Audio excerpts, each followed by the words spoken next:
그러면 오늘 지금 30분, 한 2분 전이긴 한데요.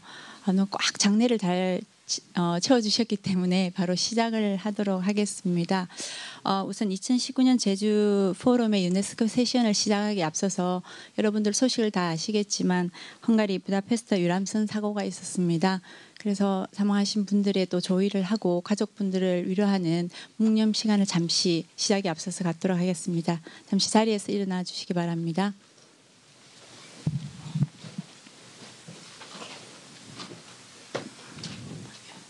네, 묵념.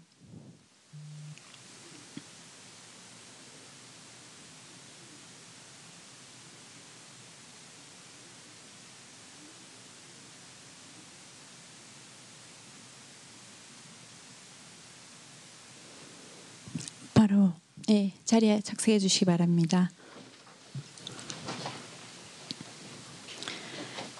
그럼 지금부터 2019년 제주 포럼의 유네스코 세션을 시작하도록 하겠습니다. 저는 오늘 사회를 맡은 유네스코 한국위원회 국제협력팀장 서연숙입니다. 반갑습니다. 지난해에 이어서 저희 유네스코 세션을 하게 됐는데요. 굉장히 기쁘게 또 생각을 하고 오늘 바쁘신 일정 중에도 참석해 주신 모든 내 기분 여러분 감사의 말씀드립니다. 오늘 회의는 배타주의 확산 시대에서 평화를 향한 유네스코의 역할이라는 주제로 대한민국 외교부와 유네스코 한국위원회가 공동으로 기획을 했습니다. 시작하기에 앞서 주요 기빈들을 소개해 드리겠습니다. 먼저 주최기관을 대표하여 장재복 외교부 공공대사님 참석해 주셨습니다. 큰 박수 부탁드립니다. 그리고 유네스코 한국위원회 김광호 사무총장님이십니다. 그리고 주요 연사분들을 소개해 드리겠습니다. 제가 호명을 하면 인사하시고 바로 앞으로 좀 나와서 착석을 해주시면 좋겠습니다. 오늘 기조 발제를 맡아주실 한경구 서울대 자유전공학부 교수님이십니다.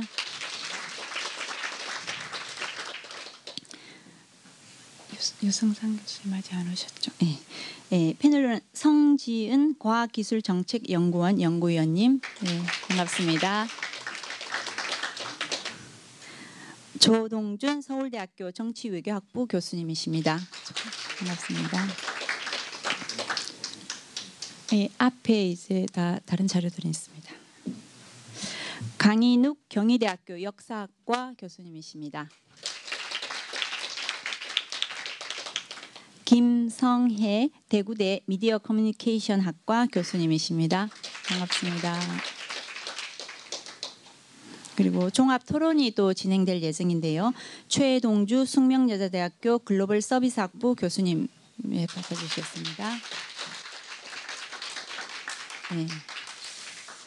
오늘 멀리서 오셨습니다. 저희가 유네스코 한국위원회인데요. 독일의 유네스코 독일위원회 부사무총장님이신 루츠 멜러십니다. 큰 박수 부탁드립니다.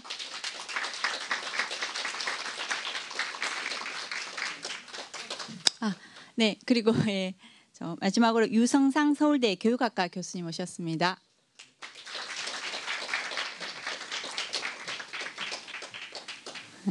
그리고 오늘 포럼에는 일반인 참가자뿐만 아니라 저희 유네스코 협력기관인 유네스코 카테고리 2 센터의 기관장님들과 직원분들도 많이 좀 참석을 해주셨고요. 시간 관계상 일일이 모든 분들은 소개 못 해드리는 점 양해 부탁드립니다. 그러면 바로 이어서 저희가 두 기관을 또 대표를 해서 먼저 외교부의 장재복 공공외교대사님의 개사가 있겠습니다. 큰 박수로 환영해 주시기 바랍니다.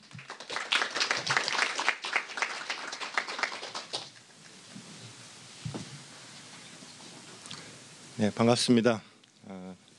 유네스코 한국위원회 김광호 사무총장님, 그리고 오늘 세션의 기조발제와 저장을 맡으신 한경구 교수님, 그리고 멀리 또 독일에서 오신 루츠 멜러 유네스코 독일위원회 부사무총장님, 그리고 모든 발표자, 그리고 토론자 여러분, 그리고 오늘 이 자리에 함께해 주신 모든 여러분 안녕하십니까? 제가 외교부 공공외교대사로서 최근에 발령이 났는데 첫 번째 행사로서 이 제주 포럼의 이 유네스코 세션에 참석하게 되었습니다. 반갑습니다. 오늘 외교부와 이 유네스코 한국위원회가 공동 주관하는 이 배타주의 확산 시대의 평화를 향한 유네스코의 역할 세션에 참석해 주셔서 진심으로 감사드리고 환영합니다. 개인적으로 작년 제주 포럼에 이 유네스코 세션에 제가 토론자 자격으로 참석한 데 이어서 이 금년 세션에도 참석하게 된 것을 기쁘게 생각합니다. 저는 지난 2009년부터 2012년까지 유네스코 대표부에서 근무하면서 한 유네스코 협력 관계의 그 주요 현안을 직접 다룰 기회가 있었습니다. 그러기에 우리의 유네스코 협력 비전을 논의하는 오늘 이 자리에 함께 하는 것이 더욱 제게는 의미가 크다고 생각합니다. 유네스코 하면 궁극적 목적으로 떠오르는 구절이 있습니다. Building peace in the minds of men and women.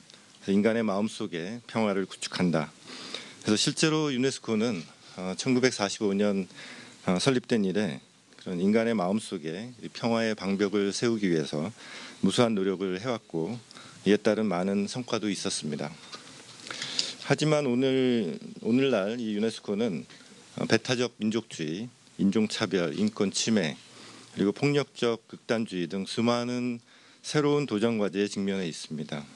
특히 첨예한 정치적 대립으로 인해 최근 미국과 이스라엘이 유네스코를 탈퇴하는 등 이 조직이 직면한 그런 심각한 정치적, 재정적 위기를 겪으면서 유네스코의 불확실한 미래에 대해서 많은 우려가 있습니다. 그렇지만 우리가 현재 직면하는 여러 글로벌 위기는 특정 국가에만 한정되는 것이 아니기에 그 해결 또한 개별 국가의 역량만으로는 부족하다고 생각합니다. 이 배타주의가 전 세계적으로 확산되고 다자주의가 흔들리는 오늘날 인류가 직면한 도전에 더욱 효과적으로 대응하기 위해서 유네스코를 통한 공동의 지혜와 협력이 그 어느 때보다도 절실합니다. 다 함께 위기를 극복하여 유네스코의 새로운 발전 기회로 삼게 되기를 바라며 전 지구적 평화 건설을 목표로 하는 유네스코의 역할과 책임에 대해서 다시금 주목하게 됩니다. 특히 한반도 평화 구축 과정은 유네스코 존재의 의의와 역할을 되돌아보고 유네스코의 평화 가치를 실현할 수 있는 좋은 사례가 될 수 있습니다. 작년 11월 우리의 전통 씨름이 남북한 공동으로 무형문화유산에 등재된 것은 이런 남북 문화유산 교류의 또 소중한 계기가 되었습니다. 또한 앞으로 유네스코에서 긴밀한 협력이 남북한 간 화해와 신뢰 조성을 위한 기반을 마련해 줄 수 있으리라 기대됩니다. 오늘 참석해 주신 모든 여러분, 평화지향적인 대유네스코 협력 방안을 모색하기 위한 우리의 적극적이고 창의적인 노력이 그 어느 때보다 중요한 시점입니다.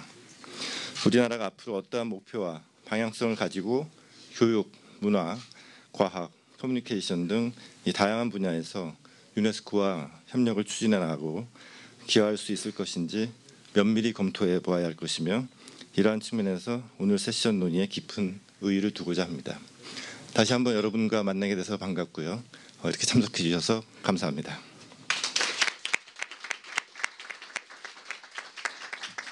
네, 대사님 감사합니다.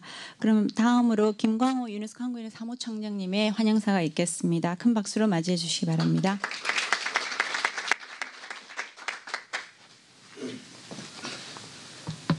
예, 안녕하십니까. 유네스코 한국위원회 사무총장 김광호입니다. 저희가 외교부의 후원으로 본 세션을 이렇게 담당하게 돼서 인사를 드리게 되었습니다.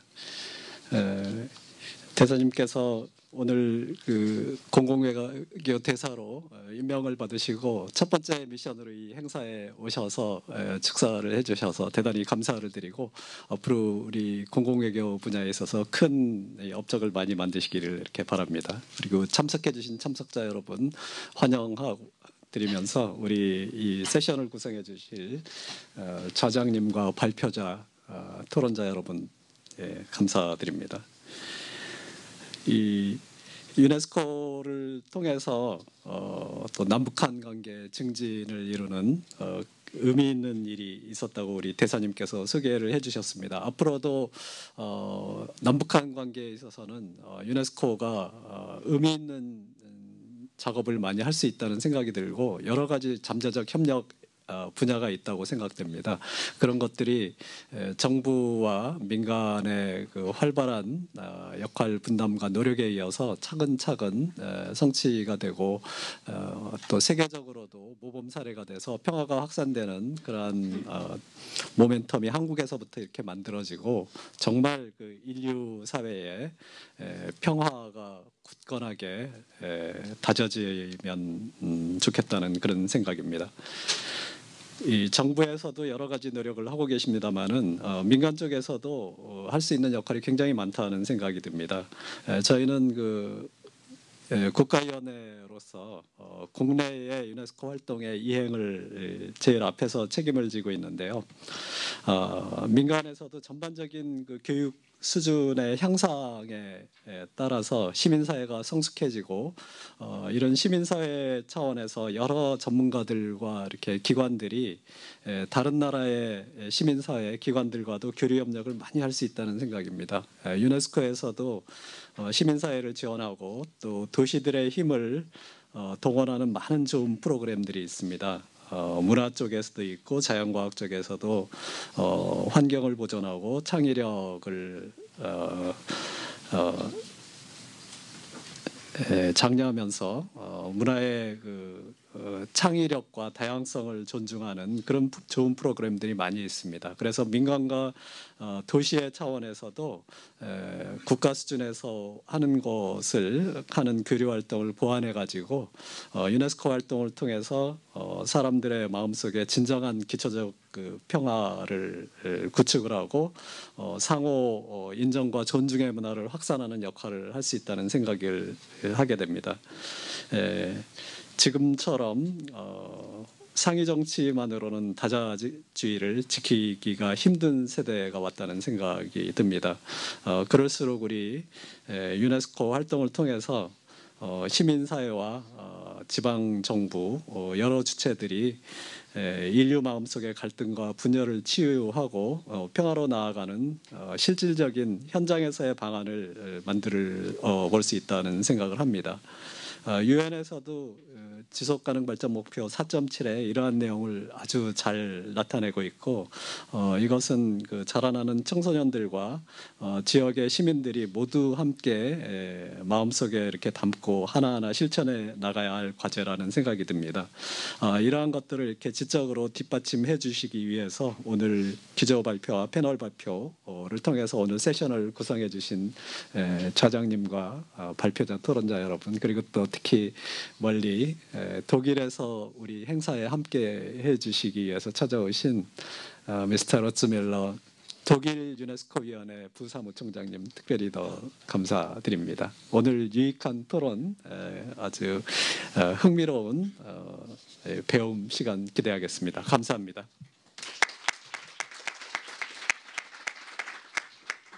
네, 청장님 좋은 말씀 감사드립니다.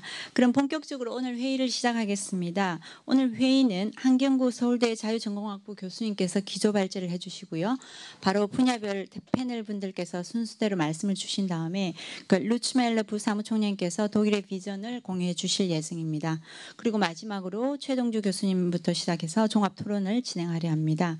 전체 세션 시간이 짧습니다. 그래서 모든 분들의 발언 시간은 7분 정도로 부탁드리고 미리 양해를 부탁드립니다. 시간 조정은 기조발전의 좌장님 한경 교수님께서 잘 해주시라 부탁을 드리고요.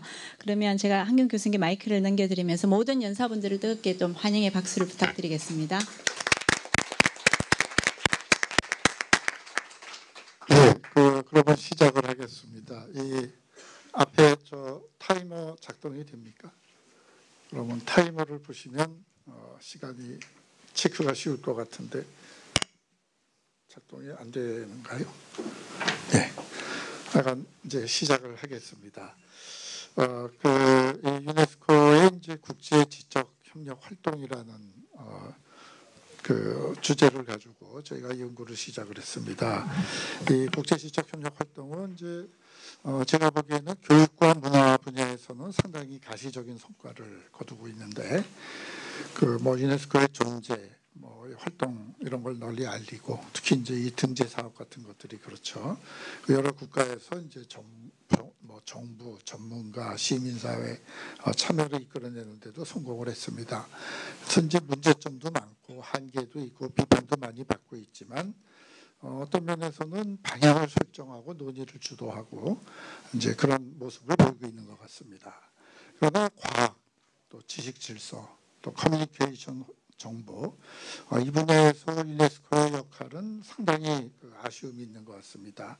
뭐 의미 있는 노력이나 시도가 많이 있었고 일정한 성과도 있었지만 유네스코의 존재감이 참 약하지 않은가.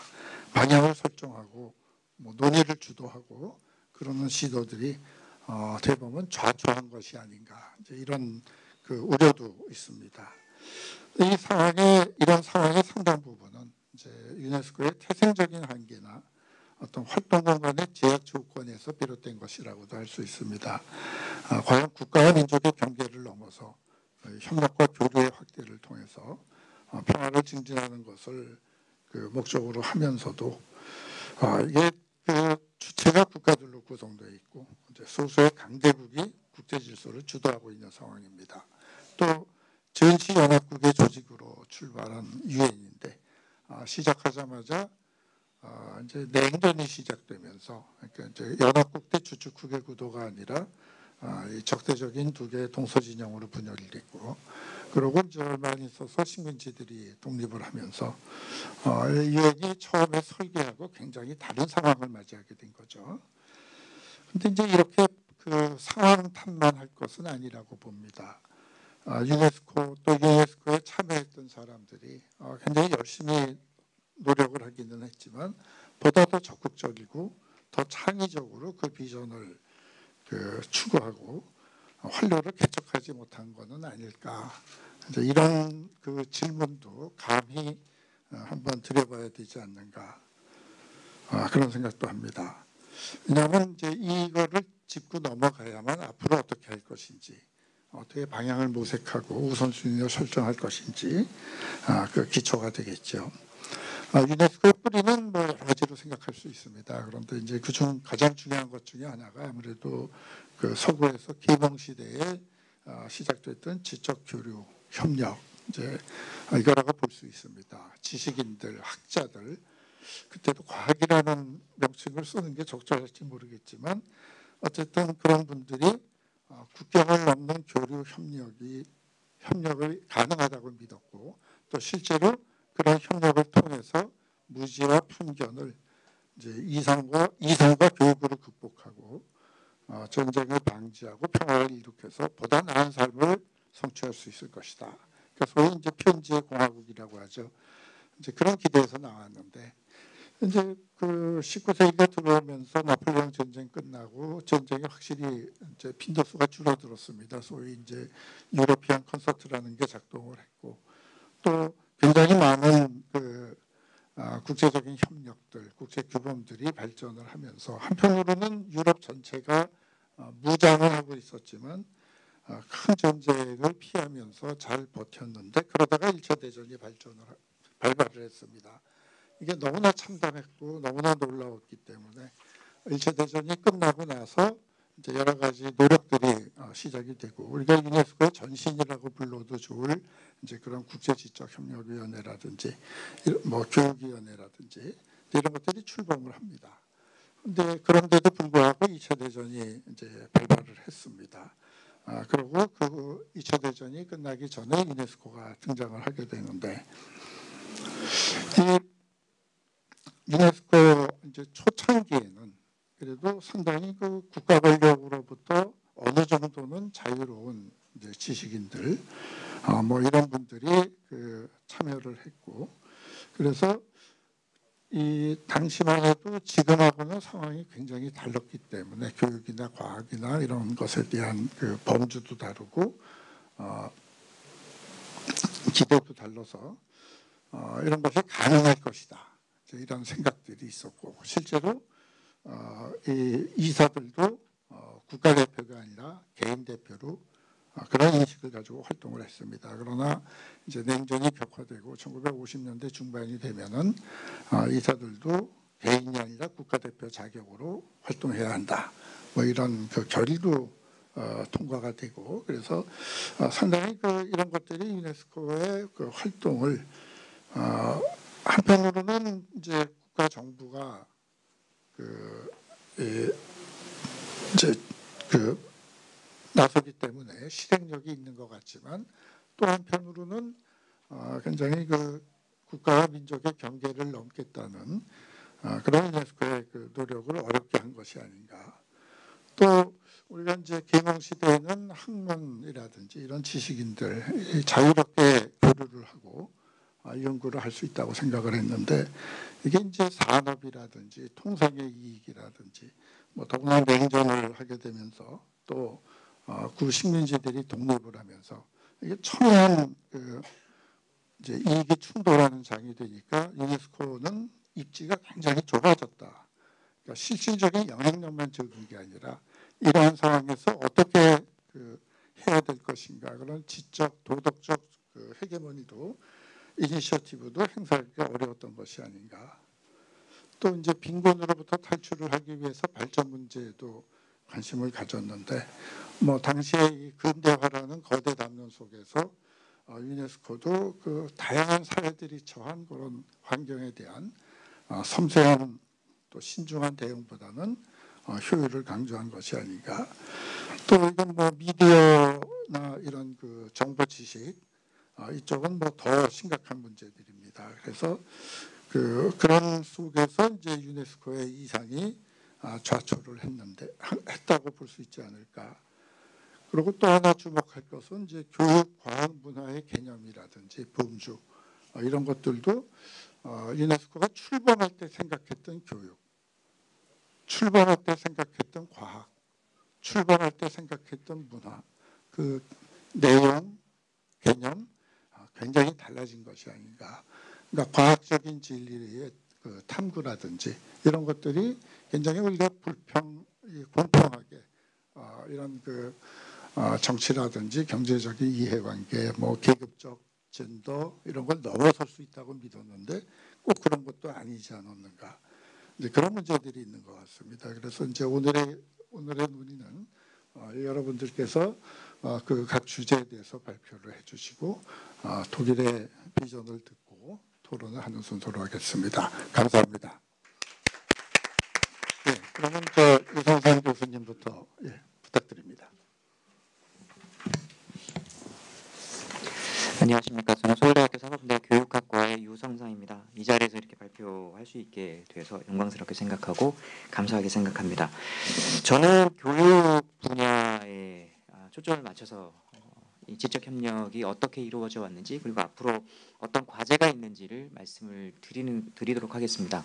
주어진 시간이 그렇게 길지 않기 때문에 간략하게 쓴 내용 중에 일부를 말씀드리는 것으로 대체하겠습니다.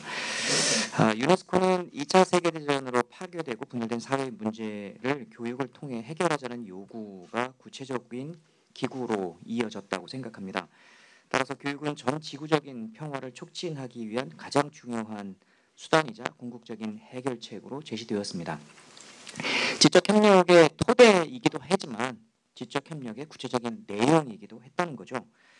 유네스코 헌장을 보면 모든 국가는 교육의 기회가 모든 사람에게 충분하고 평등하게 주어지고 객관적 진리가 구속받지 않고 탐구되며 사상과 지식이 자유로이 교환되어야 함을 확신하면서 국민들 사이의 소통 수단을 발전시키고 증가시키는 동시에 서로를 이해하고 서로의 생활을 더욱 진실하고 더욱 완전하게 알기 위하여 이 소통 수단을 사용할 것을 동의하고 결의했다. 이렇게 써 있습니다. 긴 문장으로 되어 있습니다만 유네스코 헌장 내에 다양한 국제사회 문제들을 어떻게 해결하기 위한 교육의 역할을 상당히 중시한 표현이라고 생각합니다. 이런 목표를 통해서 유네스코 초기 도달해야 될 중요한 제도적 조건으로 교육이 강조가 되었고 모든 회원국들의 무상 의무 교육을 실현하자는 기초교육이 처음 지적협력의 결과로 등장을 했습니다. 이 이후에 평생학습으로 교육의 개념을 확장해왔고 아시다시피 국제이해교육, 평화교육, 통합교육을 통해 교육이 특정 제도가 아닌 다양한 사회 공동체 문제를 해결할 수 있는 발판으로 삼겠습니다. 창설 이후 지난 75년 동안 유네스코 교육활동의 가장 큰 성과라면 이런 교육의 기회를 확대한 것, 그리고 평생 학습으로 교육의 개념을 확장하는 것, 이렇게 볼 수 있습니다.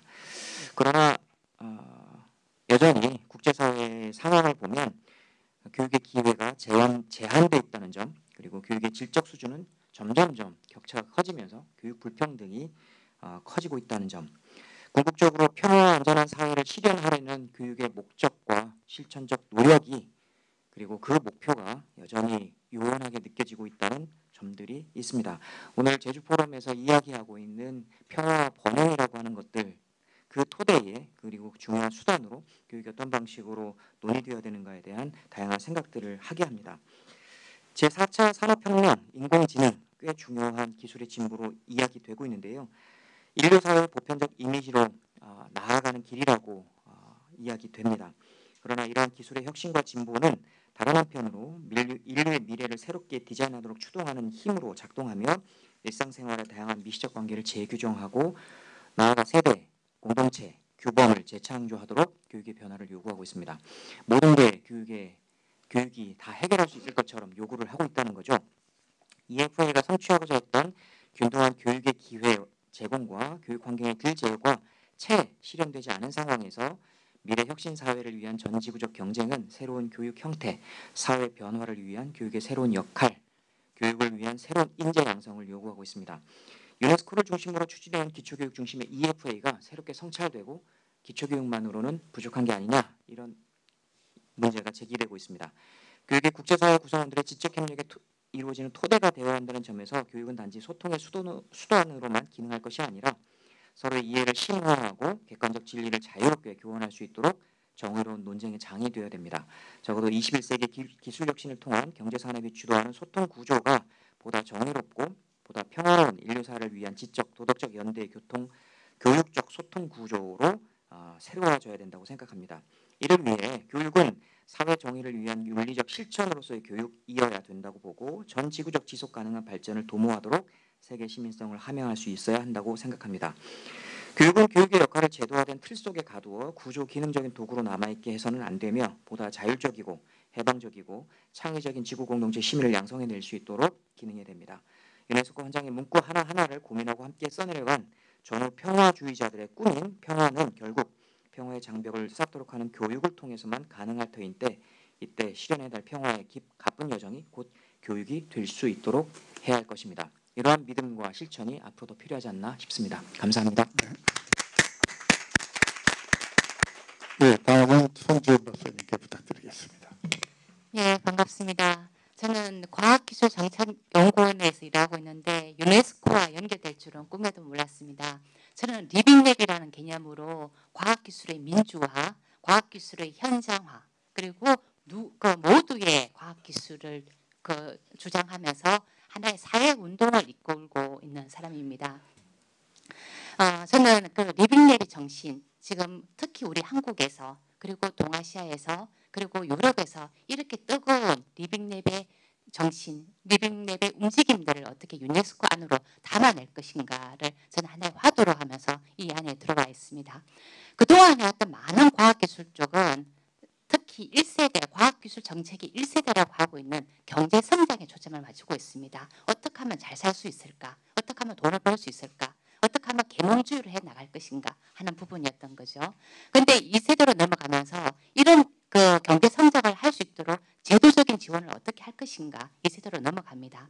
근데 지금은 제3세대를 요구하고 있습니다. 누구를 위한 과학기술이냐? 그리고 그 방향타가 제대로 되고 있는가? 그리고 지속 가능성, 우리가 말하는 포용적 혁신, 사회적 약자를 고려하고 있는가라는 부분으로 지금 논의가 되고 있습니다. 제가 유네스코에서 과학기술 활동을 쭉 보다 보니까 여전히 유네스코가 하고 있는 부분들은 우리가 지금 과학기술의 비판이라고 하는 부분하고 똑같이 맥을 같이 합니다. 정말 어떤 그 사회적 약자를 위한 고려라든지 이런 부분보다는 있는 자, 그리고 누구 한데 그 힘을 실어주면서 그것이 파급 효과로 이어질 수 있도록 고민하는 부분 쪽으로 힘이 실려져 있었던 부분이죠. 그러다 보니까 2세대, 3세대로 넘어가는 이런 정신들을 어떻게 반영할 것인가 부분이 하나의 저는 화두라고 저는 생각합니다. 지금 한국에서도 이런 그 리빙랩 활동이 굉장히 뜨겁습니다. 이건 전 세계 움직임하고 같이 갑니다. 그동안 해왔던 과학기술은 양다리였습니다. 어떻게 하면 기초 연구를 통해서 어떻게 하면 연구의 탁월성을 가져갈 건가, 수월성을 확보해 나갈 것인가가 한 축이었고, 그리고 또 한쪽으로는 과학기술을 통해서 어떻게 하면 기업을 지원할 것인가, 이걸 통해 가지고 경제 성장을 어떻게 하고 어떻게 하면 이것을 통해 가지고 돈을 벌 것인가가 하나의 축이 있었던 거죠. 그런데 이제는 또 다른 하나의 축이 됩니다. 과학기술의 사회적 역할, 과학기술의 공공적 역할을 어떻게 확보할 것인가가 굉장히 중요한 화두입니다. 이 부분과 맥을 같이 해서 우리 한국에서도 사회문제 해결형 연구개발 사업, 그리고 국민생활 연구라는 것으로 하나의 얘기로 되고 있고, 유럽에서는 아까 수월성, 탁월성이라 하는 부분에 30%, 그리고 기업을 지원하는 곳에 30%를 하면서 또 한쪽으로는 공공적인 역할을 어떻게 할 것인가 부분에 40%를 투자해 나가면서 지금은 트랜스포머티브 미션 팔러시, 그러니까 한마디 말하면 지속 가능한 전환을 위해서 지금 과학기술 정책이 어떻게 기여할 것인가, 사회적 역할, 공공적 역할을 어떻게 강조할 것인가를 하면서 굉장히 드라이브가 걸려져 있는 상황입니다.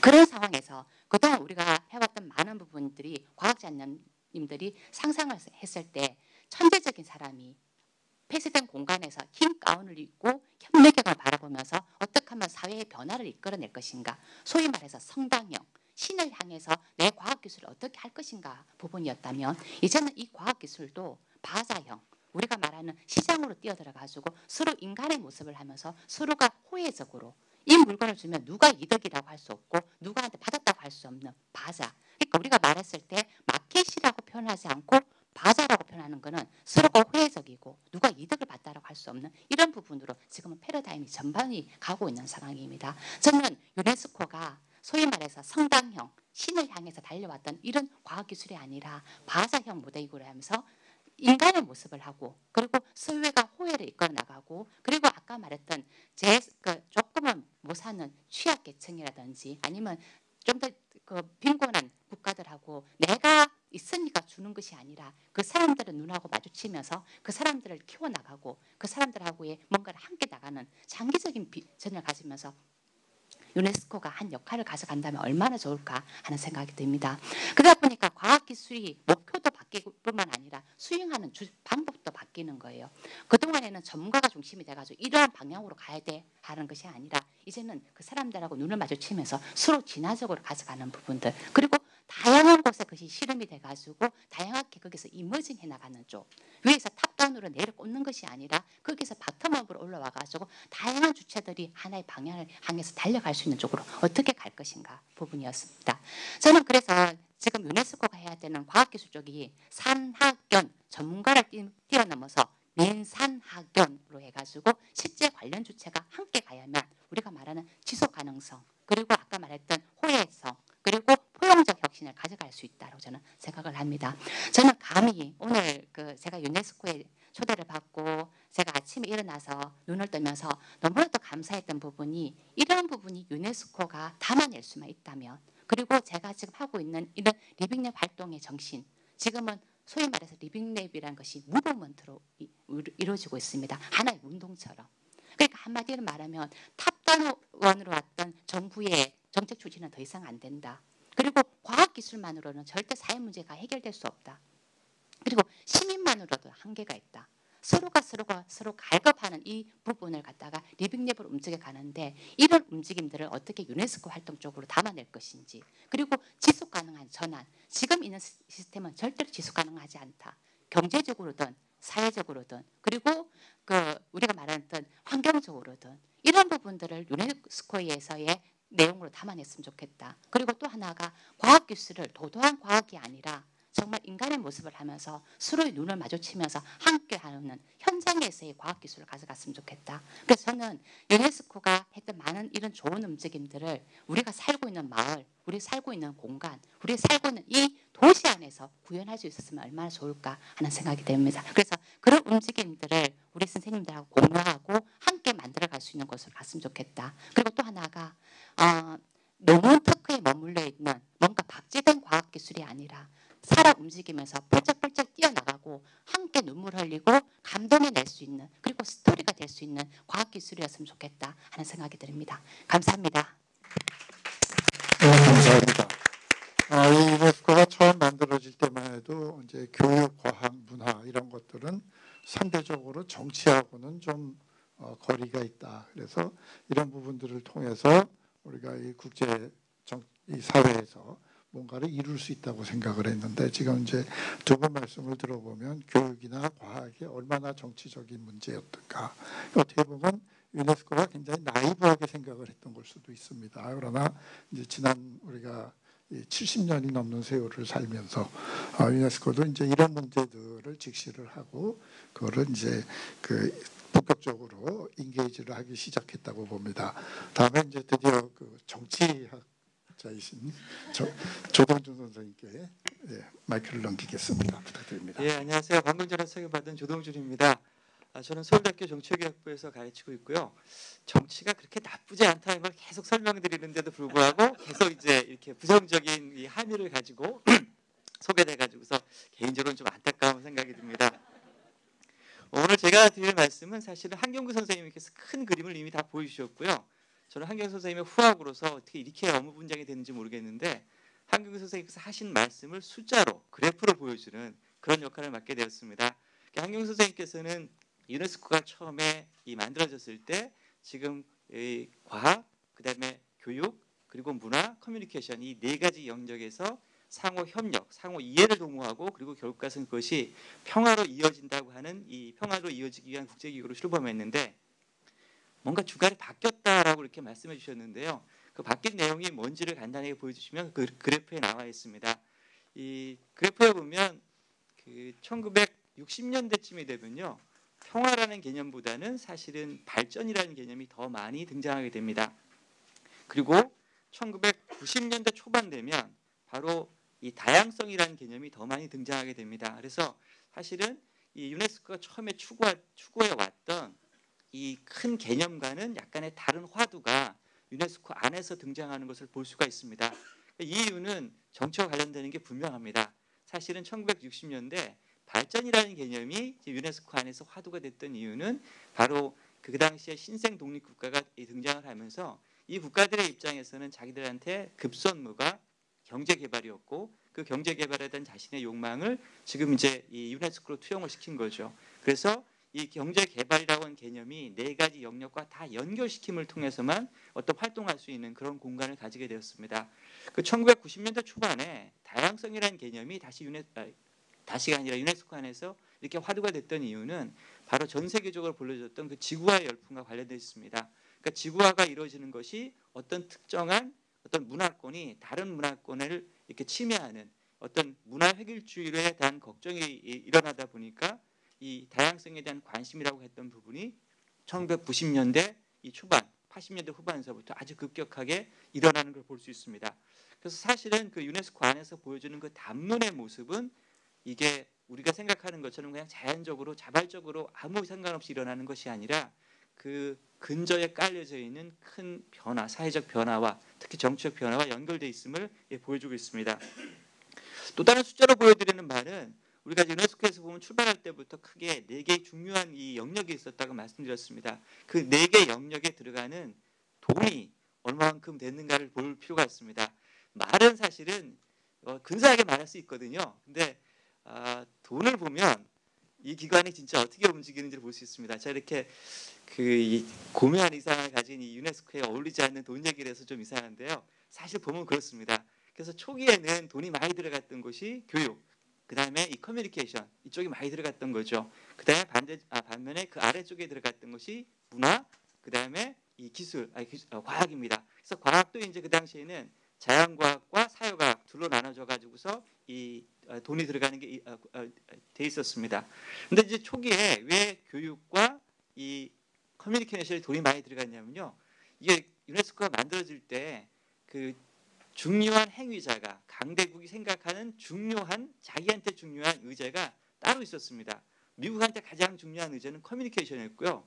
영국한테 가장 중요한 의제는 교육이었습니다. 그러니까 그러다 보니까 2차 대전이 끝나고 나가지고서 지금 이 강대 국가가 있었다고 치지만 실제 유네스코에서 중요한 역할을 담당했던 국가는 그 국가의 기호에 맞춰서 유네스코가 어떤 활동을 하고 있었던 거죠.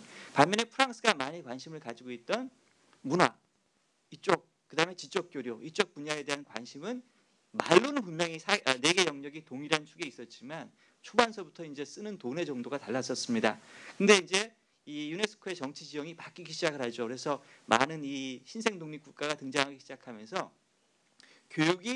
교육과 발전이 결합되기 시작하면서 교육이 가장 높은 위치로 올라가게 되고요.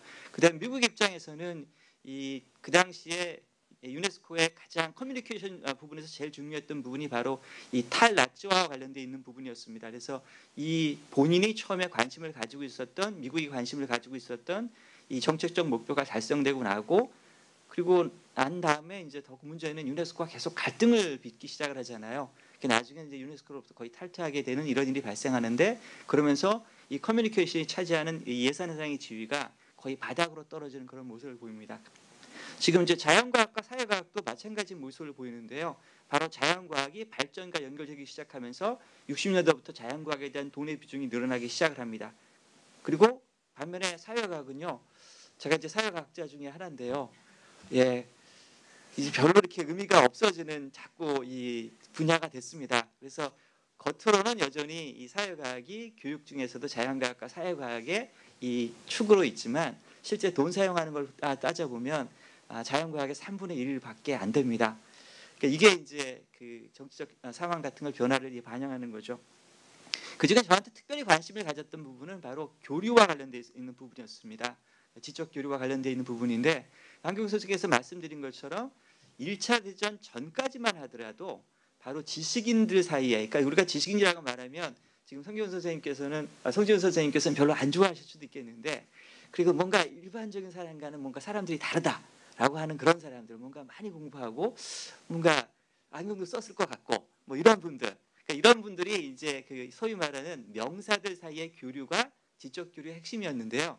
이것이 이제 달라지게 됐던 것이 1차 대전이 끝나고 나서부터 달라집니다. 그래서 1차 대전이 끝나고 나서부터 이 지적 교류가 어쩌면 우리가 인류가 일방향으로 진보가 이루어지지 않을 수 있다는 문제 제기가 동양권으로부터 들어오는 거죠. 그래서 그 당시에 1차 대전 이후에 중요한 핵유자였던 일본과 중국 쪽으로부터 지적 교류가 명사 중심으로 그리고 기본 가정이 인류가 어느 한 방향으로 움직일 것 같다라는 그런 가정으로 가서는 안 된다라는 이제 문제 제기를 하기 시작합니다. 그러면서 지적 교류에서도 어떤 우리가 더 많은 이 객관적으로 그다음에 더 진실에 가까운 뭔가를 찾으려는 인간의 노력이라기보다는 상대방을 서로 이해하려고 하는 그런 개념들이 등장하기 시작합니다. 그러니까 이런 개념들이 등장하기 시작하면서 2차 대전 이후에 유네스코의 이 지적 교류는 사실은 명사들 사이의 교류라기보다는 실제 4개 분야에서 활동을 할 수 있는 분들의 지적 교류 형태로 이제 시작됩니다. 비유를 들자면 여러분 그 지적교류위원회라고 선생님께서 1차 대전 이후에 유네스코에 전신이 있었다 그러는데요. 그 1차 지적교류위원들 중에 한 분이 누구냐면 아인슈타인이에요. 그러니까 우리가 보면 그 당시에 가장 지성인이라고 하는 사람들이 바로 그 위원들이었는데 2차 대전이 끝나고 나면 이제 그거보다는 조금 더 이렇게 표현이 어렵습니다. 옆에 지금 성지훈 선생님이 계셔가지고서 그거보다는 조금 명사가 아닌 분들, 그런 명사가 아닌 분들 사이에 이제 지적 교류로 처음에 바뀝니다. 근데 이 지적 교류도요 조금 시간이 지나면서 사실 사라졌습니다. 유네스코가 처음에 출발할 때는 4개 영역이 주요한 프로그램이었고요. 거기에 이 인적 교류가 또 다른 하나의 중요한 부가적 프로그램이었었는데 이 인적 교류 프로그램은 1950년대 말이 되면 사라지고 이 4개 분야의 세부 분야로, 그러니까 독자성을 잃어버리고 4개 분야로 안에 들어가는 그런 모습을 가지게 됩니다. 그럼 지금까지 이렇게 바라보면 그 유네스코가 정말로 별일이 한 게 없는가 이렇게 말씀드리는데 사실 유네스코가 했던 가장 이 중요한 역할은 유네스코의 범주 밖에서 지금 이루어지고 있는 것 같습니다. 유네스코가 초기에 강조했었던 그 인적 교류를 통한 그리고 상호 이해의 증진 그리고 결국은 그것이 평화로 이어질 수 있다는 그 생각은 사실은 교육 분야에서 다양한 지금 이제 그 이 교환학생 프로그램 같은 형태를 통해 가지고서 계속 이어지고 있다는 그런 생각이 듭니다. 그래서 유네스코가 직접 이제는 이런 영역들을 더 이상 자기가 가지고 있는 프로그램으로 활동을 하지 않지만 다른 분야에서 이런 활동들이 일어나면서 이 유네스코의 정신이라고 하는 부분들이 계속 승계되고 있지 않는가 그런 생각이 듭니다. 지금 제가 한 1분 정도만 더 쓰도록 하겠습니다. 어제 있잖아요. 저는 개인적으로 이런 메시지를 받았습니다. 내용이 저보고 리틀 corrupt anti-semist. 한국말로 번역하면 보잘것없고 부패한 반유태주의자라는 이 메시지를 받았습니다. 이 메시지를 받으면서 이런 생각이 들었었습니다. 여전히 이 세상에는 우리가 2차 대전 이전에 그리고 그 이후에도 있었지만 그 편견을 통한 피해자들이 있고 그 편견을 통한 피해자들이 어떤 자신들한테 객관적 기준을 통해서 여러분 저는 이렇게 주장할게요. 객관적 기준입니다. 객관적 기준을 통한 평가가 이루어진다 하더라도 그것에 대한 불만을 이런 용어로 사용할 수 있는 사회가 지금 우리 사회라는 그런 느낌이 들었습니다. 우리가 영어로 받았으니까 한국 사회는 아니고요. 아직 전 세계적인 그 기준을 따져본다면 여전히 그런 그 편견이라고 하는 것이 남아있는 세상이라는 생각이 듭니다. 그런 생각을 들면서 오늘 아침에 갑자기 제가 이 자리에 발표하니까 너무 기분이 좋더라고요. 유네스코가 바로 이와 같은 이 편견을 없애기 위해서 존재하는 기구라면 여전히 이 기구가 사랑스럽고 이 기구에 관심을 가져야 될 거고 이 기구에서 저 같은 사람도 발표해야 되는 게 아닌가 그런 생각이 들었습니다. 이상입니다. 끝나고 나서 우리 조동준 교수님께 따뜻한 위로를 보내주시기 바랍니다. 이제 정치 문제라고 하는 것은 정치가 꼭 나쁘다기보다 우리가 어떤 정치를 할 것인가. 그러니까 이제 이 국가 이익을 위해서 노력을 하지만 국가 이익을 굉장히 좁게 저기를 할 것인지 아니면 상당히 넓은 시야를 가지고 장기적으로 볼 때 우리 국가에 정말 이익이 되는 것이 무엇인가. 이제 그런 차이는 상당히 있을 수가 있다고 보고 그것이 이제 정치학자의 굉장히 중요한 몫이라고 봅니다. 정치학자 이렇게 그런 편지 받으면 마음이 아프고 그런 걸 보면 정치가 그렇게 나쁜 거 아닙니다. 안심하십시오. 자, 그러면 우리 이제 문화 분야로 강인호 선생님께 부탁드리겠습니다. 네, 안녕하십니까. 방금 소개받은 경희대 사학과의 강인욱입니다. 저는 사실 그 학과는 역사학과인데요. 전공은 고고학입니다. 그리고 주로 고고학인데 유라시아 입대를 하기 때문에 약간은 말랑말랑한 주제가 될 수 있을 것 같습니다만은 실크로드라고 하는 되게 낭만적이지만은 가장 치열한 역설적인 분야에 대해서 이야기해 볼까 합니다. 제가 한 3년 전에요. 유네스코 그 조정회의 관련돼서 실크로드 문화유산을 이제 그 회의를 하러 간 적이 있었습니다. 그때 제가 느꼈던 어떠한 소회가 이번에 발표문에 담겨 있는 것인데요. 19개 나라가 참석했는데 그중에 15개 나라가 러시아 말을 쓰는 중앙아시아 나라들이었어요. 근데 더 놀라운 거는 그 모든 유라시아의 그 실크로드에 지나가는 그 사람들의 가장 큰 나라였었던 러시아와 몽골은 실크로드 문화유산에 참여하지 않았다는 걸 그때 알았습니다. 상당히 역설적인 상황이었죠.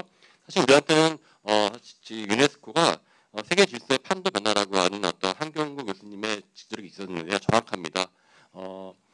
전쟁이 끝나고 그 다음에 냉전이 이어지면서 그리고 또 다시 이제 그 미국과 중국이라고 하는 거대한 세력의 판도가 재편되면서 유네스코가 변화를 겪고 있는데 그 중에서 언제나 중간에는 평화와 공존을 이야기하는 실크로드라는 것이 화두로 나왔습니다.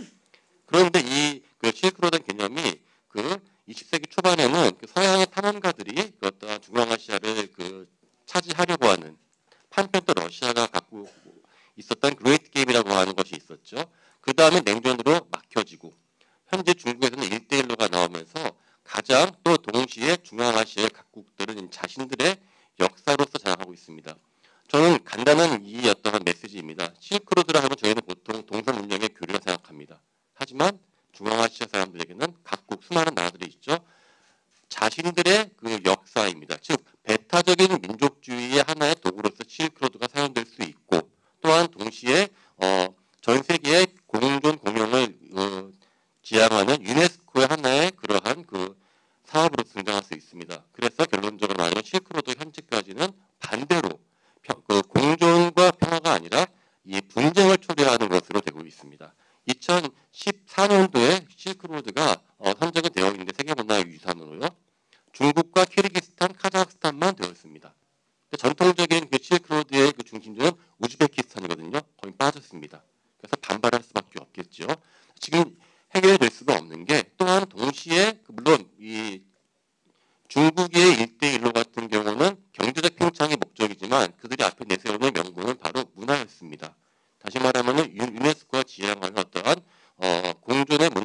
것이 위협받을 수 있는 조건이 되기 때문에 상당히 위험하다고 좀 생각할 수 있습니다. 저는 그래서 여기에서 뭔가 확실한 어떠한 대안으로서 합리적인 대안으로서 바로 한국 유네스코가 여기에 적극적으로 개입하고 의견을 개진할 수 있는 조건이 아주 좋다고 생각합니다. 한국 유네스코의 가장 큰 장점은 제가 개인적으로 저는 공부를 러시아에서 했기 때문에 약간 다른 점일 수 있습니다만은 제국주의의 경험이 없기 때문에 중앙아시아 각국에서 별로 이렇게 장벽이 없이 합니다. 또한 동시에 계속적으로 이러한 그 분담금이 증가하고 있는 경제 강국인 동시에 가장 큰 장점, 한국은 이 역사 분쟁, 특히 역사 갈등에 가장 큰 경험이 있습니다. 한국, 중국, 일본이 얼마나 역사도 싸우고 있습니까? 저는 이런 와중에서 이러한 쪽에서 어떠한 그 합리적 결론을 도출할 수 있는 그러한 인프라가 있지 않나라는 생각을 해봅니다. 그래서 저는 이것을 저희가 갖고 있는 가장 큰 대안으로서 문화유산의 다변적 가치라는 걸 생각해 봤는데요. 인제는 언제부턴가 세계 문화유산이라는 것이 각국의 자국의 배타적 민족주의를 내세우는 하나의 마치 금메달과 같은 경쟁으로 바뀌었는데요. 실크로드야말로 가장 그 상징적으로 다양한 가치를 보여줄 수 있는 것입니다. 즉 카자흐스탄이나 우즈베키스탄 같은 나라가 자국의 자랑스러운 역사인 동시에 또한 전 세계 유라시아가 공유할 수 있는 그러한 가치가 되는 것입니다. 그러한 가치를 가장 먼저 객관적으로 증명할 수 있는 나라는 제 생각에는 서양이나 이 러시아나 중국이 아니라 바로 그러한 경험이 없으면서도 가장 객관적으로 문화적인 그 잠재력이 높은 한국 유네스코가 아닌가 생각합니다. 아마 다른 선생님들은 상당히 뭐랄까 그 이론적이고 그러한 그 상징적인 어떤 아젠다를 많이 제시했는데요. 아무래도 제가 전공이 고고학이다 보니까 조금 더 구체적인 하나의 케이스를 들어가지고 이번에 한번 같이 참여하게 되어 있습니다. 앞으로도 한국 유네스코가 비단 한국뿐만 아니라 이러한 전 세계로 뻗어나갈 수 있는 어떤 영향력을 상징적으로 어떤 실크로드에서부터 시작했으면 하는 그러한 바람입니다. 예, 이상입니다. 네, 감사합니다. 네, 그러면 김정혜 선생님 커뮤니케이션 국제정보질서 부탁드립니다. 조금 전에 소개받은 김성혜입니다. 이런 좋은 자리에서 발표를 할 기회를 주셔서 여러분들께 감사드리고요. 다들 시간을 너무 잘 지키는 것 같아서 저도 아주 긴장하고 있습니다. 사실 이제 커뮤니케이션이라는 분야를 너무 어렵게 생각하지 마시고요. 국내에서 언론이랑 여러분이 만나는 다양한 지점이라고 생각하시면 됩니다. 사실은. 자, 이제 구체적으로 이제 저 같은 경우에는 97년 외환위기 당시에 펀드 매니저를 하고 있었는데요. 전 지금도 여전히 확신을 갖고 있습니다. 한국 경제가 그렇게 엉터리가 아니었다라는. 그런데 재미있게도 당시 전 세계 외신, 근데 이제 전 세계 외신도 가만히 그 내면을 들여다보면 서방 언론들입니다. 그 서방 언론이 아주 무지막지하게 한국 경제를 융단 폭격을 했죠. 그러면서 저는 이제 커뮤니케이션 안에 질서가 있는 것 같다. 근데 그 질서가 되게 불공정한 것 같다라는 의문을 갖기 시작했던 거고, 그래서 제가 공부를 언론이랑 국제정치랑 이렇게 두루 했습니다. 제가 이제 첫 번째 말씀드리고 싶은 부분은 뭐냐면 가장 간단한 이야기인데요. 저희들 알기로 이제 목마른 사람이 우물을 판다라는 이야기가 있지만은, 근데 이제 그게 그렇게 쉽지 않습니다. 뭐냐면 첫째는 대부분의 사람들은 자기의 욕망을 안다고 생각하지만 그건 사회적으로 주어진 욕망입니다. 국제사회에서도 마찬가지입니다. 국제사회 대부분의 국가들은 강대국들의 논리를 그냥 자기 것으로 받아들인 것뿐이지 실제 자기들의 고민을 자기의 머리로 생각하는 국가는 거의 드뭅니다. 제가 이건 해외 여러 기자들을 만나보면서 확신을 가진 계기였고요. 자, 그렇다면 목이 마른데도 불구하고 목이 마르다고 못 느낄 수 있다는 게 문제가 되는 거고, 목이 마르면 자동적으로 물을 마시는 게 아닙니다. 그게 물인지 아닌지 사람들은 판단하기가 되게 어렵습니다. 그래서 사실은 보시면 알겠지만 제3세계 많은 국가들이 그렇게 많은 외환위기를 겪으면서도 그렇게 많은 전쟁을 겪으면서도 동일한 처방을 하는 이유는 뭐냐면 자기가 주체적으로 판단을 못하기 때문입니다. 마지막으로는 모든 사람이 목이 마르면 우물을 팔 것 같지만 전혀 그렇지 않습니다. 우물을 판다는 아주 진지한 노력입니다. 다시 누울 자리를 보고 다리를 뻗는 건데 실제 대부분 사람들이 그게 누울 자리라고 생각도 못합니다. 그래서 우물 파는 행위를 중단해버립니다. 저는 이제 한국 유네스코 위원회가 커뮤니케이션과 인포메이션에 상대적으로 이렇게 덜 관심을 가졌거나 또는 주목하지 않았던 이유가 그게 아닐까라고 생각을 하고 있습니다. 가장 큰 이유는 이거죠.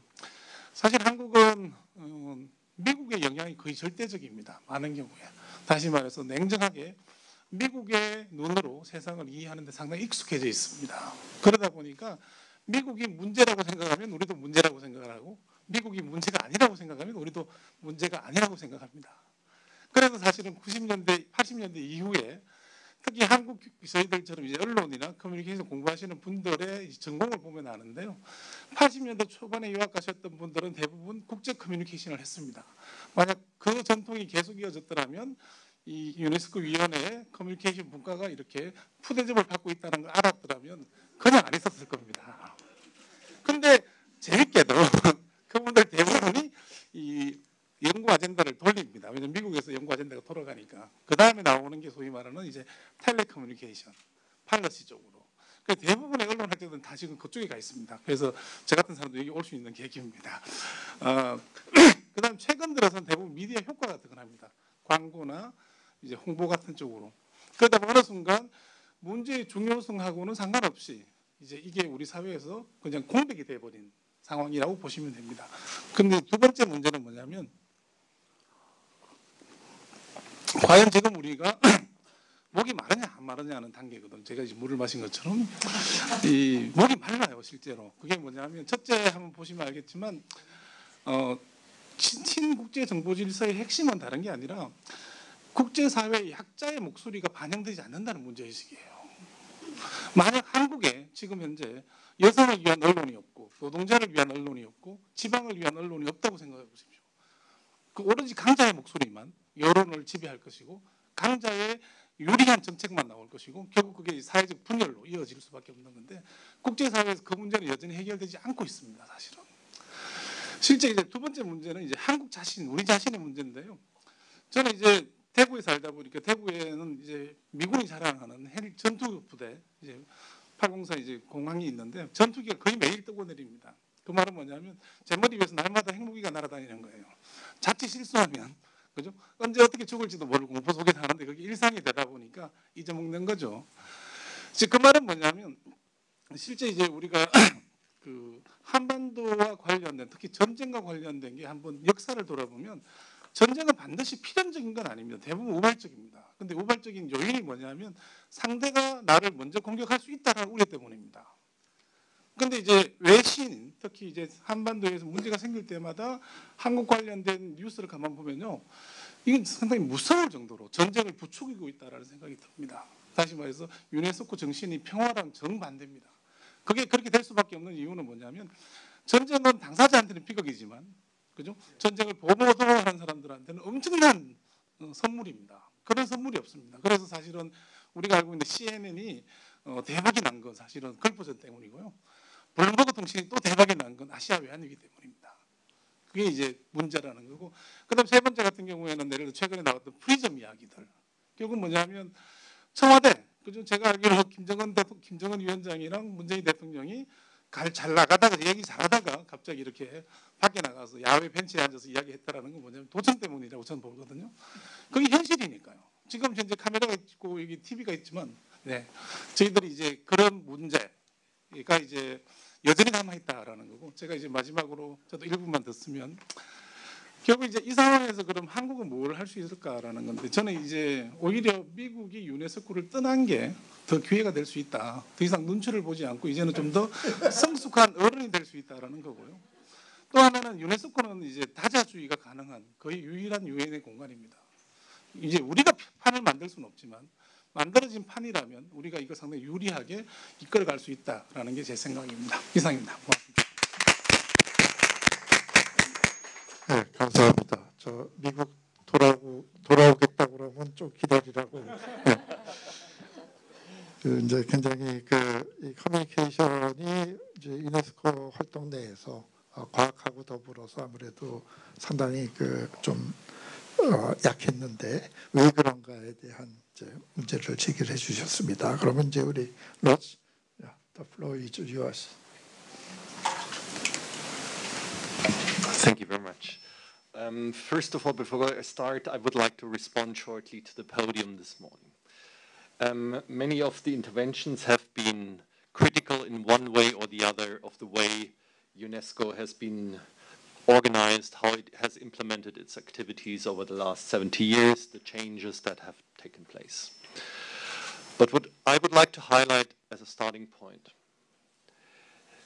we just have to acknowledge that we are having here a discussion between East Asia, and I'm coming from Europe, and we have a discussion, and I understand each and every argument that you are having about culture, about education, about science, because we are speaking the same language. We have created within UNESCO over the last 70 years a joint understanding of what is culture, what is identity, what is diversity, what is the role of science or of education. And this is changing, of course, and it's always evolving.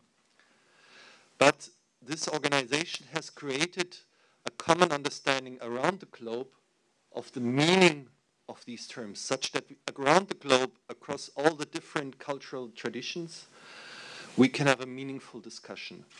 And that is, of course, very valuable, because having such a discussion about culture or education is much more difficult than, for example, if we talk about disarmament, if we talk about the ozone layer, or some other technical issues. To have a meaningful discussion of what culture is, I think this is a real achievement that we have to celebrate for itself.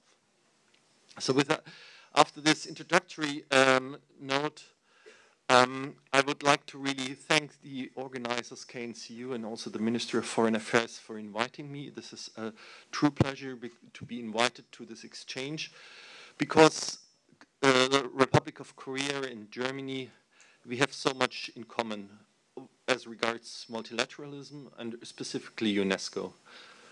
KNCU has the tragic experience of the Korean War with a fantastic rise again after that, becoming one of the most powerful, most dynamic nations in the world. Also with a great support from the United Nations and a close attachment to the United States, but also today acting in a very multipolar world of today, having to negotiate with China, having to negotiate with the Russian Federation, etc., and in this East Asian space. The situation is very similar to Germany. Germany also has a particular relation to UNESCO, most of all because the Nazi regime of Germany perpetrated the crimes and the tragedy of the Holocaust and the Second World War. So Germany was one of the key reasons why the United Nations and UNESCO were founded at all. At the same time, UNESCO was important for us because after the two Germanys were admitted to join the United Nations only in the 70s, and UNESCO also already reached out in 1951 to West Germany to enter the United Nations. And that is a similar story as regards the Korea. For Germany, that was a huge opportunity to join UNESCO, because a number of activities of UNESCO allowed Germany to enter the international discourse, for example, in the social sciences and in the context of youth policies. We had 3 UNESCO institutes in Germany in the 50s. Many of specifically the scientific programs of UNESCO of the 50s and the 60s, I just would like to mention CERN, the European Particle Physics Laboratory. All of these efforts, all of them were started by UNESCO, all of them. And UNESCO was from the outside allowing Germany, which was the perpetrator of the World War II, to be on the table again and to join the international discourse. So there is this kind of responsibility and gratefulness towards the United Nations and specifically UNESCO to be allowed back on the table. That is one of the reasons why Germany is one of the countries which strongly support upholding the multilateral order of today. we don't only do it for historic responsibility, of course. We also do it for pragmatic reasons.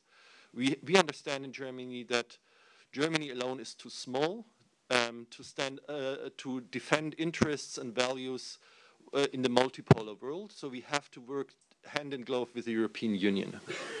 Another reason is that the global challenges of today, climate change, migration, etc., we cannot solve them alone. We have to do that all together around the world.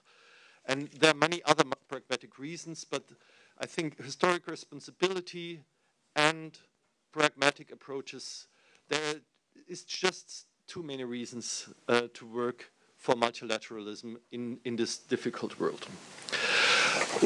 Germany at the same time, and I would like to join my colleagues here in being critical of UNESCO as well. We are not entirely happy with everything that UNESCO is doing. Even though, and I have to say that, we have done a lot of empirical research in Germany that UNESCO is not only standing for the values that we as Germany also aspire as a peaceful, sustainable, diverse world where we live peacefully together. But UNESCO also has the right instruments. We know that empirically. UNESCO has the right instruments. But the problem with UNESCO is that these instruments are not implemented adequately, that they are overshadowed by many other activities which are of very limited value, I have to say, from our experience, and we don't see that they are of a lot of value to other nations around the world either. And UNESCO is not always the kind of professional organization that we would like to have it, such that it really tries to achieve lasting impact in its member states, for example, building up functioning educational systems, building up modern science, etc. And there could be much more of criticism. But I don't want to spend too much on criticism, but I would like to focus on one point specifically. A lot of discussion is going on in UNESCO about the concept of political instrumentalization, or sometimes also called politicization. You can be very, it's a doubtful term by itself, but I think in some cases there is a really political instrumentalization which is detrimental to multilateralism itself. Because as a multilateral organization which has as members the governments, states, UNESCO at the same time, and it has been mentioned before, UNESCO is also an organization which draws heavily upon civil society. So it is mainly a normal United Nations agency, but it is also the United Nations organization which is the main entry point for civil society and larger networks. I should be shortened, so I try to cut that, but just this, I would like to give really one example, the 2003 Convention on Intangible Heritage, one which was also mainly driven by Asian countries.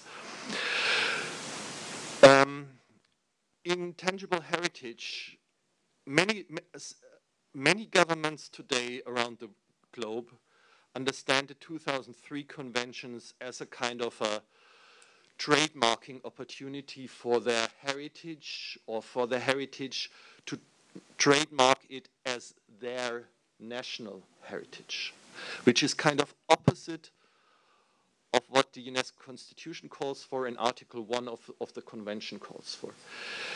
What UNESCO and intangible heritage, and I think this applies to all ideas of culture and identity, actually should aim at, is to aim at an understanding of culture which is not national. Because there is, in our experience from Europe is not a homogeneous Christian bloc. We have very high differences in terms of culture, in terms of ethnicity, in terms of structures. There are no national identities. There is no national culture, no national values. There is no national ideas. we have only transcultural exchange, transcultural enrichment. And so if governments, for example, within the UNESCO 2003 Convention, try to renationalize heritage and culture as their culture, this is something that we have to stop. We have to go into the opposite direction. This is something that we are trying to push in Europe very much. We're trying to go to transnational nominations of all intangible heritage wherever it is possible. And almost all of our 2003 convention nominations are transnational, more in Europe. This is the way we should go. We have to use UNESCO to go beyond the idea of heritage, culture, and identity as something national, because this is some of the most important contribution that UNESCO can do, can deliver to overcome the age of exclusionism. Thank you very much. 저 시간을 제한해서 대단히 죄송합니다. 저만 사회를 보고 있어서 저는 시간을 마음대로 썼습니다만, 네, 지금 이제 그 멜로 씨가 말씀하신 이제 그 특히 무형유산하고 관련한 논의들 굉장히 저도 문화인류학자이기 때문에 굉장히 중요하다고 생각합니다. 실제로 2009년에 한국 유네스코 위원회가 강릉에서 무형유산에 대한 심포지움을 하면서 강릉선언이라는 걸 했습니다. 그래서 그때 문화라는 것이 얼마나 서로 빌린 것이고, 그래서 이게 이제 협약도 보면은 사실 거기에는 이제 그 문화유산의 주체로서 개인, 그다음에 커뮤니티 이런 것들을 강조를 하고 있습니다. 그래서 이제 이 공동 등재라든지 이런 걸 추진해야 되지 않는가. 그러니까 유네스코의 가장 큰 고민이 이렇게 국경을 넘고 그러고 싶지만 또 한편으로는 힘을 가지고 있는 것이 국가이기 때문에 이게 국가가 등재하지 않으면은 커뮤니티나 개인들은 등재할 능력도 없고 사업이 활발해지지도 않고, 그러나 또 국가별 등재를 하면은 사업은 활발해지는데 왜 이걸 시작했는가? 이제 무형유산이 누구 거냐 가지고 한국도 중국하고도 갈등을 빚은 적도 있고 일본하고도 갈등을 빚은 적도 있고 뭐 다른 것도 그렇습니다. 그래서 이제 이런 그 여러 가지 이제 고민들을 함께 가지고 우리 이 저 앞에서 7명의 발제에 대해서 토론을 한다는 그것도 뭐 이 주최 측에서 3분인가 5분인가 드렸죠. 그런 이제 이 미션 임파서블을 우리 최동준 선생님께 부탁을 드리겠습니다.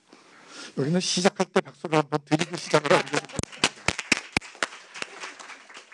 네, 감사합니다. 제가 계속 우리 김지현 선생님 눈치를 보고 있어요. 왜 그런가 하면은 토론문을 쓸 때도 당신은 한 페이지 이내로 써라. 절대 한 페이지가 넘으면 안 된다. 그다음에 5분 명심해라. 근데 토론해야 되는 이 발제문은 7개예요. 그런데 30초씩 쓸 수도 없고, 제가 좀 강해를 여러분께 토로하면서 이제 토론을 하려고 그러는데, 제가 사실 유네스코를 별로 안 좋아합니다. 그런가 하면 제 전공이 이제 국가 발전 모델, 스테이트 파이낸스, 좀 어떻게 하면 나라가 잘 살 거고 경쟁적으로 어떻게 하면 이길 거고 이런 공부를 하다가 여자대학에 와서 아이들이 계속 꿈을 꿔요. 국제기구에 가는 꿈을. 그래서 그럼 국제기구를 좀 들여다볼까. 그리고 첫 번째 저하고의 유네스코하고의 조언은 영국의 보고서였었어요. 유네스코를 우리는 버린다. 그 보고서의 제목이 거의 그런 제목이었습니다. 우리는 유네스코라는 일을 안 한다라는 보고서였어요. 영국 정부가. 왜냐하면 아주 비효율적이고 같이 일을 할 수 없는 다자기구다. 그게 첫 번째 저하고의 조우였고, 두 번째는 제가 2011년도에 36제 총회에 가서 앉아있는데 난장판이더라고요. 뭐 결정되는 건 아무것도 없고 계속 그냥 손들고 떠들고 우리 억울하다 이 얘기만 하고, 그래서 여기 결정되는 게 또 아무것도 없는 데구나. 그게 두 번째 조우였고, 세 번째 조우는 제가 최근에 유엔 이제 아카이브를 정리하는 한국의 재건에 유엔이 어떻게 도움을 줬나 외교문서를 정리하는데, 거기 들여다보다 보니까 옛날에 유네스코를 만들기 전에 지식인들이 모여서 했던 그 회의록이 있어요. 그래서 그걸 들여다보니까 싸우다 끝났더라고요. 뭐 아인슈타인이 무슨 말씀을 하셨는지 내가 모르겠지만 야 이게 시작 때부터 이게 안 되는 기구였구나. 그러다가 제가 한 5년 전인가 6년 전에 유네스코에서 책을 쓰자라는데 어떻게 팀에 끼게 됐는데 저는 거기서 신랄하게 유네스코는 안 되는 기구다라고 이제 썼어요. 우리 한의에서 한번 우리가 유네스코라는 기구의 기능과 역할에 대해서 비판적으로 검토를 해보자라는 그 책이었는데 저는 거기다가 토론을 했어요. 그래서 좀 속이 시원했어요. 근데 그 다음에 한국이 유네스코를 어떻게 활용하면 좋을까에 대해서 고민을 해보자. 또 그래서 그 책을 또 썼어요. 그다음에 이번에는 이제 배타성을 어떻게 우리가 줄여나가는 역할을 할 것인가. 가만히 들여다보면 제가 친해질 수밖에 없는 과정이었어요. 유네스코랑. 그러니까 미워하다가 결국 친해졌어요. 친해졌는데 아주 많이 친해졌어요. 그래서 5분 동안 토론하러 여기 2박 3일을 오게 되는 그런 상황까지 벌어졌는데 어쨌든 유네스코는 평화냐 빈곤구제냐는 그런 다자기구의 역할 중에서 평화라는 것을 이제 골랐고 또 선택되었고 근데 평화를 제도적으로 구축하는데 유네스코는 아무런 기여도 못하고 평화라는 가치를 지향하는 그런 보편적 가치를 형성하는 여러 가지 노력들을 하니까 티가 잘 안 나니까 효과가 안 보이는 거죠. 업적이 잘 안 보이는 상황 이런 상황인데 그렇다 하더라도 제가 최근에 논문 지도를 하면서 Cultural Diversity 이후에 유네스코가 Cultural Diversity 어젠다를 던진 이후에 상당히 많은 것들이 글로벌 어젠다로 세팅이 되는 그런 현장을 목도하기 시작했어요. 그 대표적인 게 우리가 지금 앞세우가 가지고 있는 글로벌 시티즌십 에듀케이션에 대한 것 같은 것들이 아주 콘크리트하게 하나의 그 어젠다로 딱 물리적으로 보이는 제도적으로 딱 세팅이 되는 그런 것들이었고 그 외에도 여러 가지 인스티튜셔널 세팅이 잘 돼가고 있는 그런 조금 희망을 발견하기 시작했고 올해 또 불러주셔서 여기까지 오게 됐는데 어쨌든 유네스코는 재미있는 것이 내셔널 캐패시티를 자꾸 이 역량을 강화하는 그런 차원보다는 최근의 움직임은 인디비주얼 컴피턴스 쪽에 오히려 더 맞는 역할을 하기 시작한 것 같아요. 그래서 회원국들이 무리하게 뭔가를 요구하고 분배하고 또 기능하고자 하는 그런 것보다는 조금 보편적으로 개인의 경쟁력이 역량보다는 내셔널 캐패시티보다는 인디비주얼 컴피턴스가 소양적 차원에서 조금 개발되어야 한다는 쪽으로 아주 바람직한 방향으로 움직이고 있다고 보여지는데 그게 이제 커뮤니케이션 테크놀로지가 발달되면서 유네스코 어젠다가 빠르게 전달될 수 있기도 하고 또 이제 콘크리타이즈 되니까 유네스코 어젠다가 자꾸 콘크리타이즈 되니까 그런 것들이 형체를 갖추고 정체성을 가지고 움직이기 시작했다는 면에서는 굉장히 좋은 측면이라고 봅니다. 또 하나는 제가 좀 3분 20초 벌써 썼네. 근데 어쨌든 국가의 교조적 이념의 충돌을 갖다가 극복하는 것들이 이제 그 평화 가치 추구의 가장 중요한 면이라고 봤는데 좀 전에 말씀드린 대로 최근에는 그 개인의 역량이 어떻게 평화를 지향하는 그런 사회에서의 소양으로 발전할 수 있느냐에 대한 그런 그 쪽으로 흐르고 있는데 한국이 카테고리 2 기관의 역할들 그다음에 또 우리 한의가 어찌됐든 제가 여기서는 그렇게 얘기할 수밖에 없지만 독일의 낫컴과 한국의 낫컴이 세계에서 가장 우수하다. 또 최근에는 호주와 일본의 낫컴의 역할들이 확장되고 있고 또 굉장히 그 포지티브하게 이제 움직이고 있는 것들을 보면서 저는 옛날에 유네스코 처음에 들여다보면서 이거는 대륙별로 5개를 찢지 않으면 안 되는 기관이라고 생각했었거든요. 그런데 낫컴의 역할이 중요해지기 시작했고 특히 우리나라의 지금 현황에서 갈등 축소, 갈등 해소, 평화 지향, 평화 구축이라는 그런 과정을 보면은 딱 우리의 현실과 맞는 것이고 우리가 결국은 이것을 잘 해야만 유네스코의 가치도 확산될 것이라는 생각을 했어요. 그런데 다행히도 우리는 한의가 훌륭하고 또 우리 카테고리 2 기관들이 워낙 좋은 활동을 하고 있고 또 그것들이 국가적인 차원에서의 캐패시티 빌딩보다는 여전히 무형문화재 그다음에 이 GC와 같은 개인의 컴피턴스의 소양적 차원에서의 컴피턴스에 초점이 맞춰져 있는 것들이어서 확산성이 굉장히 높을 것이라고 봅니다. 마지막으로 또 하나는 우리가 아마 전 세계에서 유일하게 유네스코 과를 가지고 있다는 얘기를 제가 들었거든요. 외교부에. 전 세계 유일하다고는 얘기를 듣는데 뭐 그 뒤로 또 누가 따라했는지 모르겠지만 만들 때는 유일했다고 그래요. 근데 이제 정말 적은 수의 그 과원들이 계신 것도 제가 알긴 하지만은 인스티튜셔널 세팅이 우리 한국 정부 차원에서 우리 또 시빌 소사이티 차원에서 굉장히 잘 돼 있다. 그건 아마도 좀 국제적으로 주목을 받고 있는 것 같아요. 하지만 우리의 이 닷컴의 경험과 역량들이 지금 계속 이어지고 있고, 그다음에 비판적으로 검토하고, 아까도 말씀드렸지만 한국의 전략을 추구해보고, 또 한반도에서 평화가 과연 갖는 의미가 유네스코 차원에서 무엇인지도 이제 생각해보는 이런 상황에서 이제는 한 발 더 나가서 배타주의를 극복할 수 있는 것까지 고민을 하는 유네스코 한의가 되었다. 라는 차원에서 저는 이 세션의 의미가 있다라고 보고, 그렇게 계속 스텝 포워드하는 그런 발전을 거듭하는 한의에 대해서 저는 상당히 존경한다라고 존경하는 의미를 보냅니다. 자, 마지막으로 한 말씀을 드리면은, 제가 학교에서 무크하고 오픈 코스웨어를 제가 보직을 할 때 확장하고 우리가 제일 먼저 했다, 뭐 이런 것 때문에 미국 출장 다녀오고 그래서 제가 접었습니다. 숙대는 더 이상 오픈 코스웨어 확장 안 한다. 왜 그랬냐면은 아이들이 오픈 코스웨어를 들어오거나 무크를 통해서 배우는 것들은 아까 우리 김성애 교수님 말씀하신 것처럼 100의 리소스 중에 99개는 99개를 아이들이 그냥 들어도, 학생들이 그냥 들어도 한쪽 것만 들을 수밖에 없는 상황이었어요. 그 테크놀로지 발전과 컨텐츠의 이 편중성이. 지금도 저는 학생들에게 오픈 코스웨어를 들으라고 하지 않습니다. 오히려 학생들 스스로가 공동작업에서 벽화를 그려보기도 하고, 그림을 통해서 표현을 해보기도 하고 하는 좀 실천적 역량 쪽에 학생들의 그런 평화를 생각하는 그 버릇을 좀 습관을 들게끔 하지, 누가 평화를 얘기했다, 조셉 주니어 아이가 무슨 얘기를 했다, 그 자체가 학생들한테 제가 죄를 짓는 느낌이었는데, 다행히도 유네스코는 좀 진보적인 학자들이, 지식인들이 만들었고, 그런 이 학생들의 그 가치의 편중성이라든지 이런 것을 버릴 수 있게끔 해준 그런 가치가 여전히 살아 있어서 굉장히 고맙고, 거기에 우리의 지금 제도적인 여러 기관적인 그런 세팅들이 잘 되어 있어서 우리 역할은 앞으로도 굉장히 중요할 것이다, 이렇게 생각합니다. 5분 40초 썼습니다. 네, 감사합니다.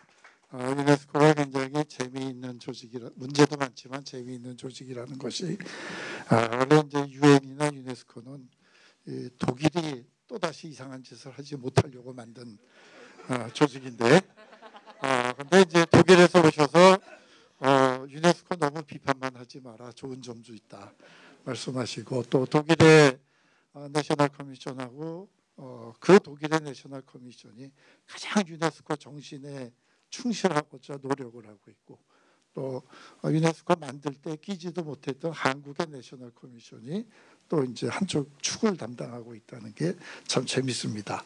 게다가 이제 그렇게 유네스코를 싫어하셨던 최동준 교수님께서 오늘 이제 그 운명적 사랑이라고 표현하면 되나요? 싫은데 하다 보니까 사랑에 빠졌다.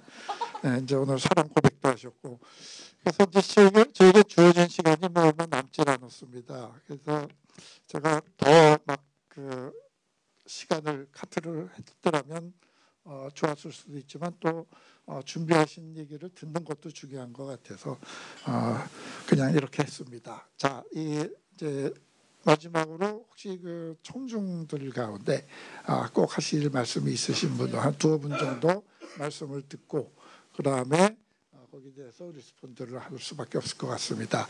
청중석은 90초로 발언을 제한하겠습니다. 10초 동안 자기소개를 하시고, 그 다음에 80초 동안 질문이나 코멘트를 해주시기 바랍니다.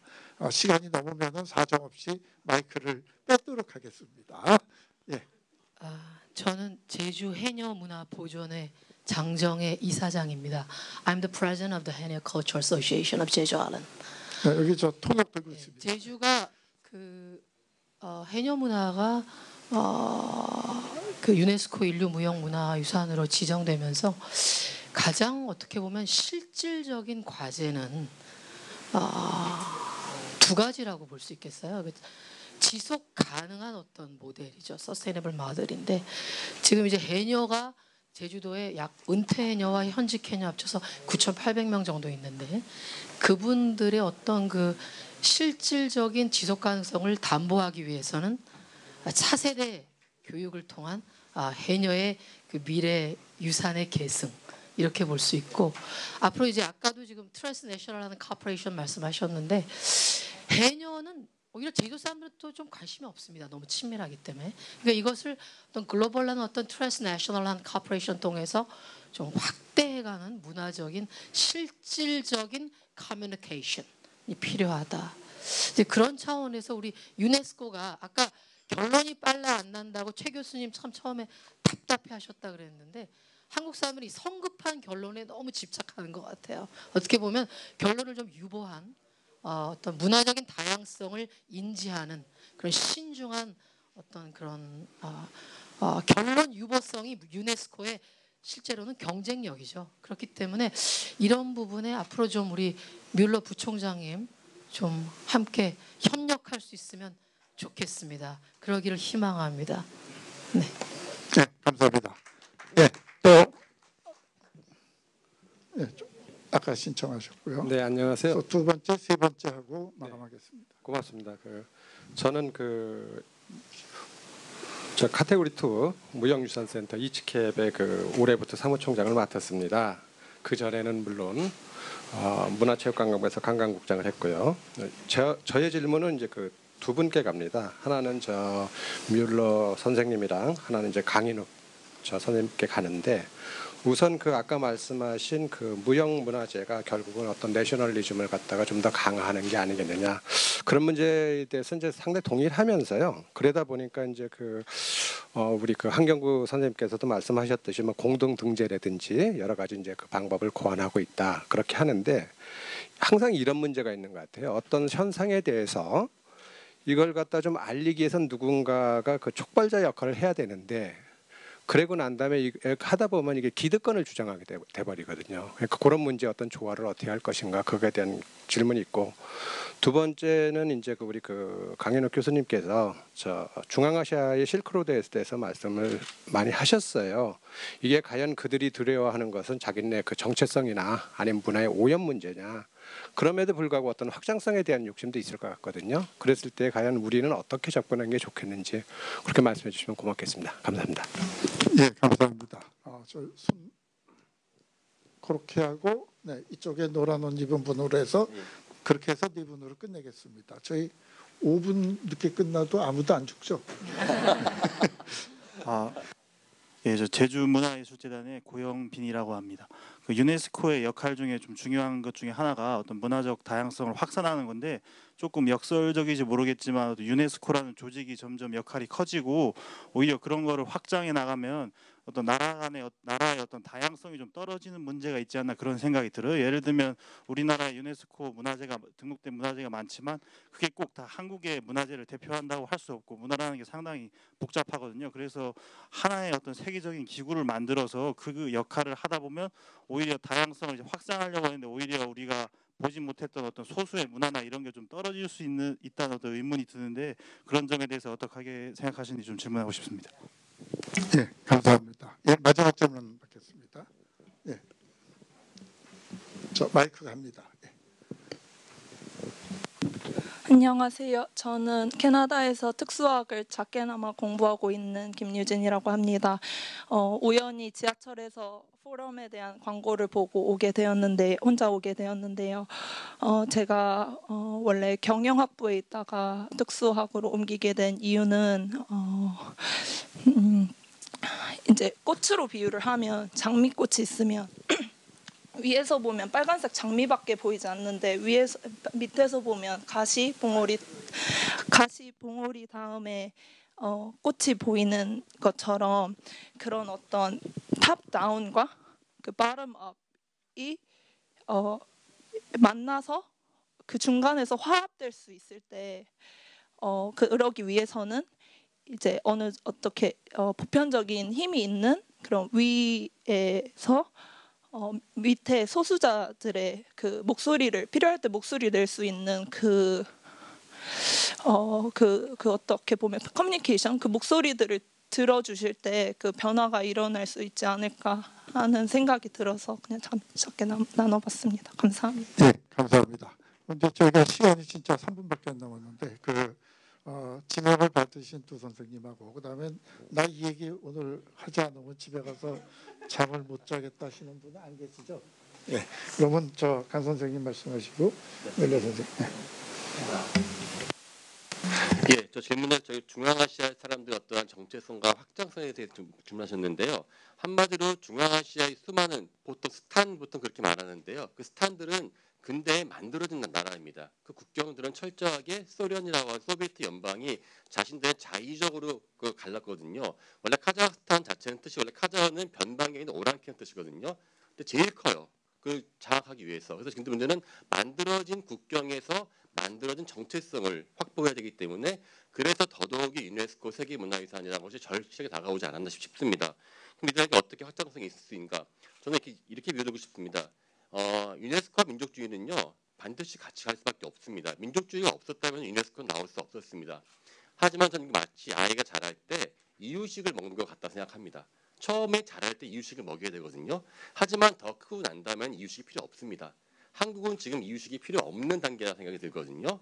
그러니까 왜냐하면 저희는 더 이상의 이제 우리말 것을 강조하지 않아도 되는데 아직은 중앙아시아는 자신들의 정체성이 분명하지 않기 때문에 그러한 철저하게 내셔널리즘으로 갈 수밖에 없는 그러한 상황이고 그에 대한 대안도 마땅하지 않습니다만은 저희는 그걸 무조건 배척하지 말고 어떻게 보면 정체성을 확립할 때까지는 그걸 강조하되 확장성 나아갈 때 점진적으로 내셔널리즘을 줄이고 당신들이 근대사에서 어떻게 중앙아시아가 이렇게 이 혁명적인 혁명을 맞이했고 이 문화적인 사업이 어떻게 해서 발전적인 그러한 그 국가 정체성을 확보할 수 있는 도움을 줄 수 있을까라는 대안을 적어도 한국 유네스코는 제안할 수 있지 않을까 생각합니다. 이상입니다.